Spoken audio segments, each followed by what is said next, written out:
What's up guys? Ayan ay samahan nyo na naman ako dito sa bukid, dito sa ating panibagong araw, panibagong vlog na naman. Yan, at papunta na naman nga tayo sa ating baka. Balitanghali tayo pumunta ngayon dahil nga magpapainom na naman tayo ng baka. At hindi nga tayo nakapunta nung umaga dahil nga medyo busy tayo. Si Bianan na lang yung tumingin sa ating mga baka. At magpupulot na rin tayo mamaya ng mais para may extra income din tayo. Kaya let's go. Hindi pa nga tayo nakakarating sa ating mga baka. Yan ay may nadaanan tayong nagpa-harvest ng mais. Kaya nagpulot muna tayo ng mais ngayon. Ayan. Pupulot muna tayo ng mais mga lods bago pumunta sa baka. Ayan. Sayang lang oh.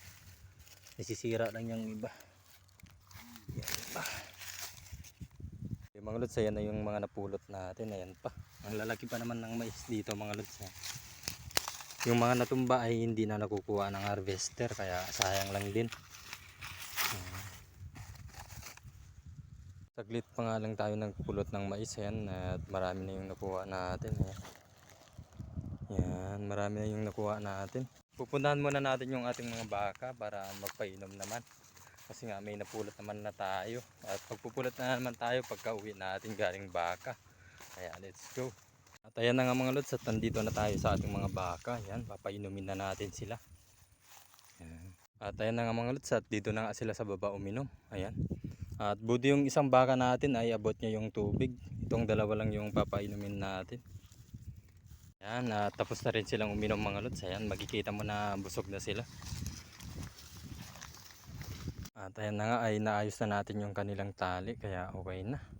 Pwede na silang kumain mga lods. Ang ganda ng mga damo dito dahil malambot yung damo dito sa pinaglagyan natin. Yan. At okay naman yung tali nitong isang baka natin at uminom na rin siya kanina. Dahil abot naman niya na yung tubig kaya diretso na siyang uminom kanina. Yan. Papakainin natin ng mais. Yan. Gustong gusto niya yung mais mga lods. At pupuntahan naman natin yung ating kalabaw para tignan lang din yung kanilang tali kung napulupot. Kaya let's go. At nandito naman tayo sa ating kalabaw. Ayan. Naliligo pa naman yung kalabaw dito sa putik mga lods. At itong isa naman na maliit na yan. Kakabangon niya lang ata kaya nandito kumakain na siya. Ayan. At i-check lang natin yung kanilang tali. Yan, at okay naman yung tali ng ating kalabaw mga lods. Ayan, at silong lang tayo saglit dito sa talahib dahil nga medyo mainit-init pa. Ayan. Dahil nga nagkapagpahinga na tayo, yan, at pupunta na naman tayo. Magpupulot na naman tayo ng mais, kaya let's go guys. Magpupulot na naman tayo ng mais mga lods. Ayan, grabe.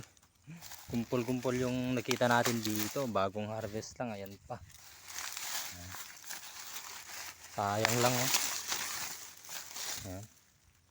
At ito naman yung napulot natin dito. Dito lang din banda sa may daanan mga lods. Dinaanan lang din natin kaya yan, at ito naman yung napulot natin ngayon. Yan, at lilipat na naman tayo ng pagpupulutan natin ng mais mga lods. At ito na nga yung napulot natin kanina. At iba pa yung napulot natin noong una. Yan, at hindi na nga tayo magpupulot mga lods ng mais dahil nga paggabi na naman. At ito na nga yung mais natin kanina, yung nauna. At ayun naman yung isa mga lods. Pagsamahin na lang natin para isahan na lang. Ayan.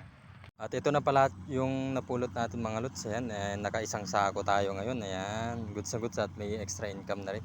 At maraming salamat na naman sa inyong panonood at sa inyong suporta. God bless po sa inyong lahat. Bye bye.